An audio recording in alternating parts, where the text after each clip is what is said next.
অঞ্জলি,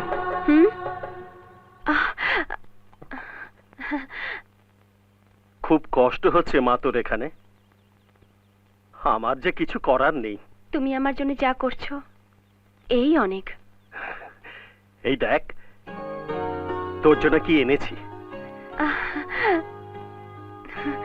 খুব সুন্দর হয়েছে, কিন্তু তুমি আমার জন্য এটা আনতে গেলে কেন? তোর মুখের ওই হাসিটা দেখার জন্য। Thank you sir. বাবাকে কেউ থ্যাংক ইউ দেয় না রে, ওটা তো বাইরের সকলের সামনে। যখন তুই আর আমি একা থাকবো তখন তুই শুধু আমার মেয়ে।